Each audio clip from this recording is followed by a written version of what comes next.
we say yes. And on our handout this last week for homework for one of our readings, we looked at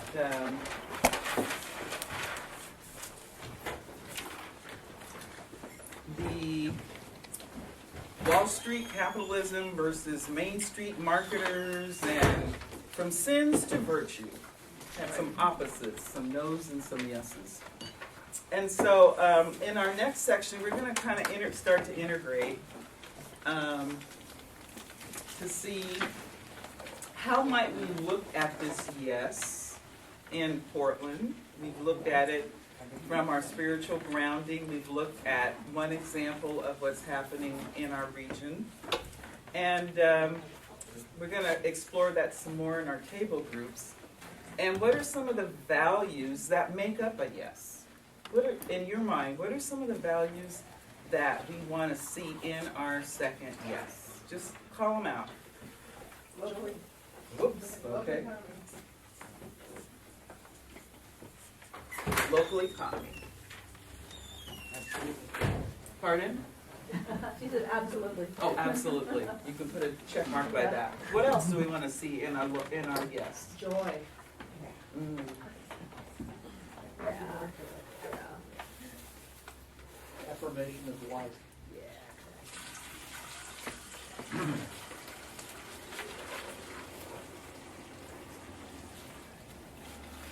No food deserts. Yeah. Cooperation.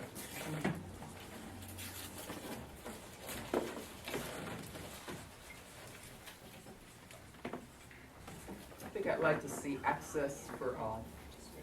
Thank you. Win-win outcomes. Yeah. Simplicity of the sacred. Get personal on there. Okay, awareness of the sacred. What was the other thing? Simplicity. And simplicity. And someone else says personal. Personal? Local economies are personal. People know you. Okay. Could be that. Yeah.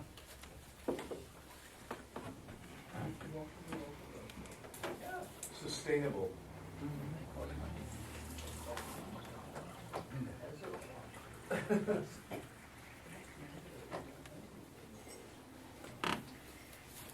They move according to the season.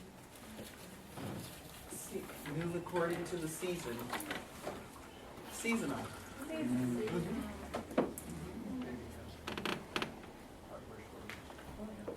Okay. I like that one. I want to kind of broaden it to kind of in tune with the natural cycles of life and the earth, both on daily scales, monthly scales, seasonal scales. Yeah. That's a rich thought. That's a rich thought. So with this in mind, I'm going to invite Toby to come forward, right? Yeah.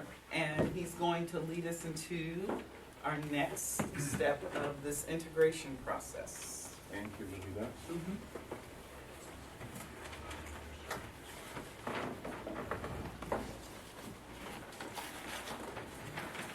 The agenda is Oh, go back. go back. Yeah. Keep going. Whoa. Is that what Levin raised yesterday? I don't know. Okay, so we are going to bullet point number 4. And first of all, I want to thank Cecil again, because if you look at all the values that we just listed in our brainstorming, the examples Cecil gave, I think basically fits each and every item that we just named. So I think it was a very, very strong example of what that second yes, that probably a couple of weeks ago to most of us still seemed very, very distant and very abstract, how that can become something very concrete in this here our bioregion. And I think that's another key point we need to bear in mind. We're not talking about some abstract, we need to change the whole global world in one step. That's not going to happen. but where do you start? You start where you're at, and Michael talked a lot about places. So this is the place where we live. This is our bioregion, and this is a fantastic example that Cecil gave of what can we accomplish? What can something look like? So what we want to do now is hopefully find some more examples, inspirations of what the second yes in this, our bioregion, can look like. It kind of goes a little in the direction of what we did last week when we named some organizations that do certain work that goes along the lines of the Biocommons way of thinking. So you're going to work at your tables, and the question we're asking is, are you currently part of something or some organization that is creating the second yes? If so, what is it? Walk the other people at the table through it. See if you see any of the values that we listed. Use this list. If you are not part of anything, what do you feel is something that you would become more active in? What is the direction you would like to move into? Okay? So, very open. We'll take, 15 minutes about for this? So, let's start digging into our own bioregions and our own minds. So, engaged, committed, lively discussions, exchange of information, ideas, etc. Let's collect some of those findings that you came across at your tables. You got it. I do. I'll start from this end, and I'll speak for our table. We identified 6 different things, from CSA participation and the values that people have gotten from that, to creating certified wildlife habitat on the property of a church. I don't want to go too fast, I don't want to get writer's cramp. Creating natural grounds on another church for leading to backyard bird certification. So, converging environmental action among multiple churches together as opposed to, or meetings together as opposed to working in isolation, but trying to identify ways in which coming together amongst meetings or churches, institutions. Can I interrupt real quick, Michael? Do you have specific names for some of those organizations as well? One is Quaker Meetings.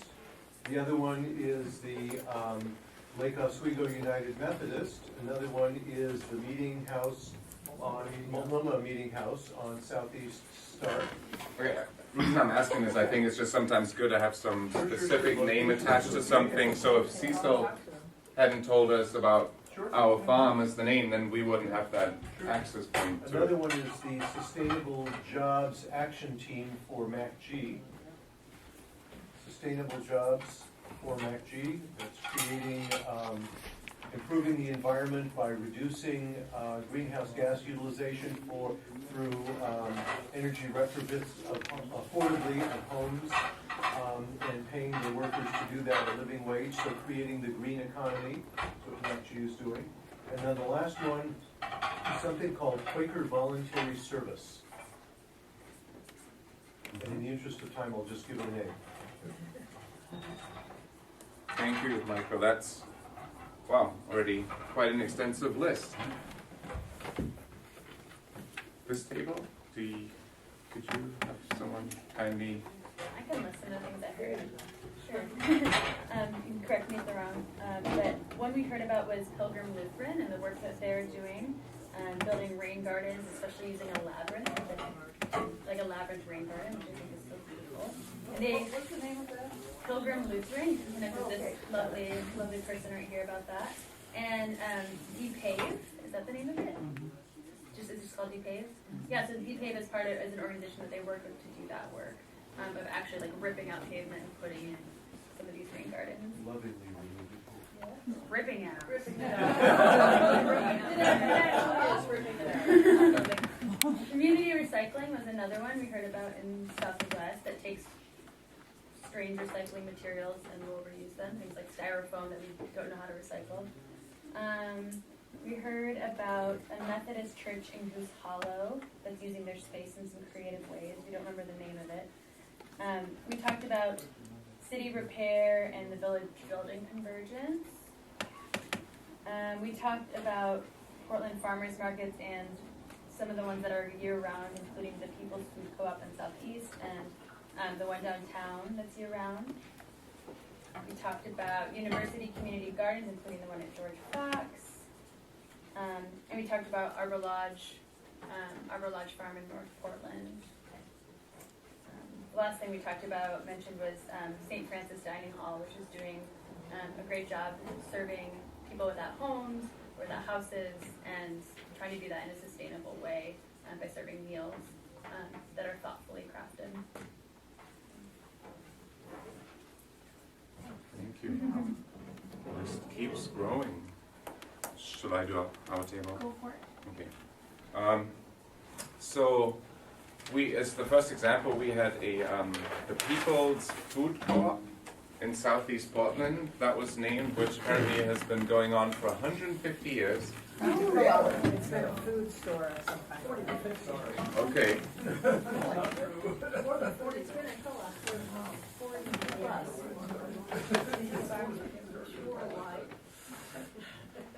A long time.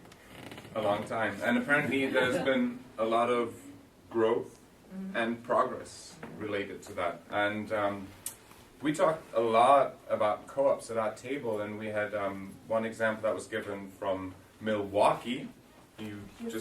Wisconsin. Yeah. Wisconsin, I'm sorry. Yeah.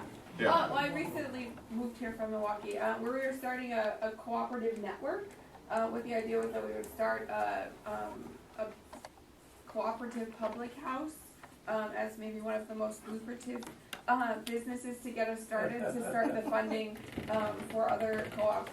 And when I left, we were kind of turning a whole street into a street full of co-ops. There was a bakery and a tool store and another store, and a library and all kinds of things. So all kind of funded from this initial co-op. We talked a lot about farmers markets as well. We listed CSAs, so we already have that written down.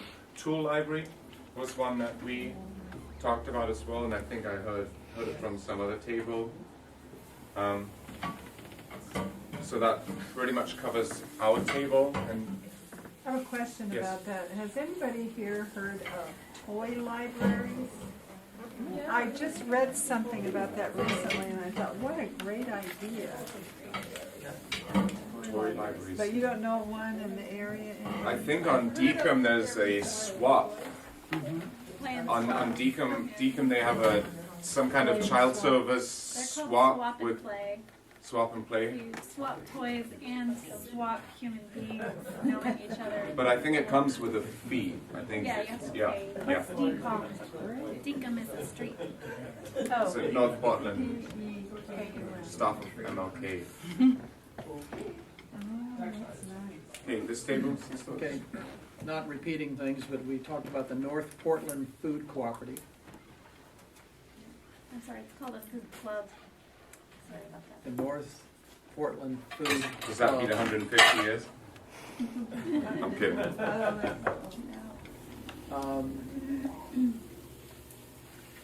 We talked about money moves, and actually we'd had people done money moves to Advantus, Albina, and On Point, 2 different places. We actually talked about that as well at our table, but I forgot to mention it. Thanks. I think it's the only thing that hasn't been said.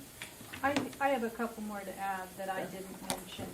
I want to make sure that Food Front Co-op gets named. They have 2 sites, one in Hillsdale and one in Northwest. And there is a game library at Thinker Toys in Multnomah Village. I could mention microloans that we talked about too. Oh, yeah. And we talked a little bit about, I talked about specifically Kiva. which provides microloans actually all around the world, and then they have Akiva Zip, which is predominantly the United States and Kenya, where the loans are made interest-free and transmitted via cell phone, I believe.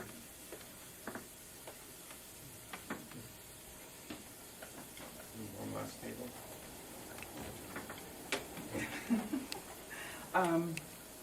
John participates in Meals on Wheels.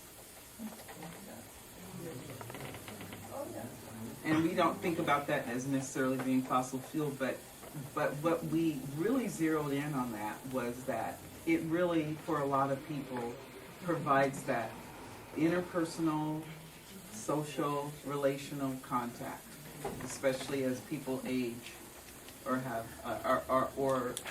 have limited mobility due to, physical issues. And then Rhonda was sharing about at Bethel Lutheran in North Portland how they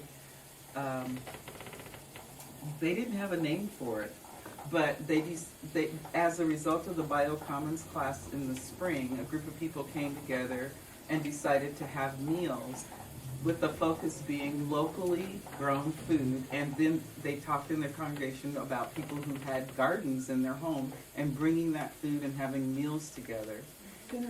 Dinner bell, yeah. So that was something that grew out of their congregation. And then It's about to wind up and regroup. yeah, it's about to wind up and regroup, which is good. And then we also, I didn't talk about this because I forgot, but we have here at Levin, we have a critical bath co-op. So the soaps over there by Michael are made by women here downstairs. And it's a worker owned. And we also have something called Kitchen Share, which, you can check out things for your kitchen. So right now they've been doing a lot of things with canning and preserving. We have here Fruit Tree Project, which goes about and they harvest fruit from people's yards and orchards, and those go to the food banks.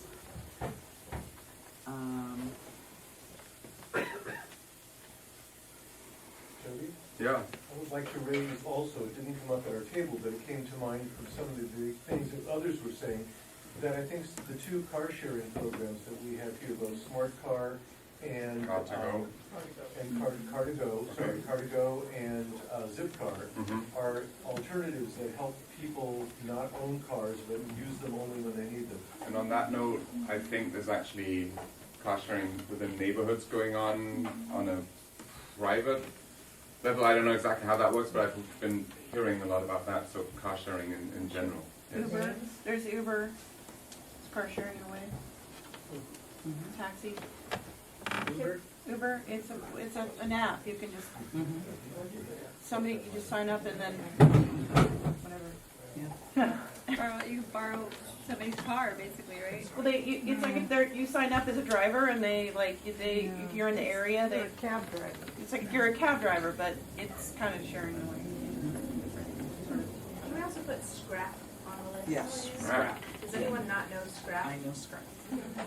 Scrap is on MLK, and it's a place to buy art project type stuff that other people didn't use and gave to this cooperative.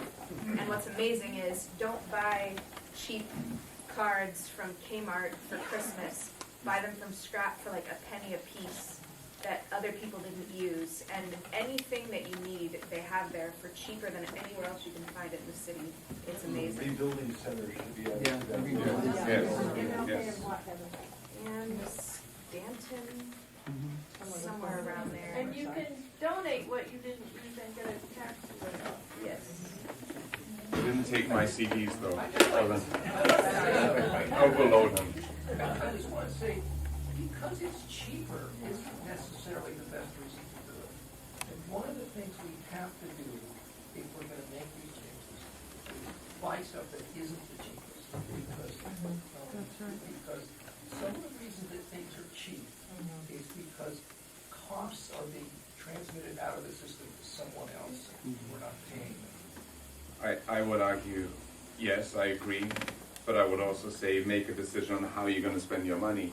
So you're gonna end up probably spending the same amount of money, you're just gonna be buying different things. Exactly. As opposed to buying 10 different things that are all cheap and that are gonna be thrown away within a certain amount of time. Why not spend that money on one or two products that have meaning, that will last, that have an effect? So, yeah. Yeah. There's one that I would like to put on the list. It's called the Portland Race Talk.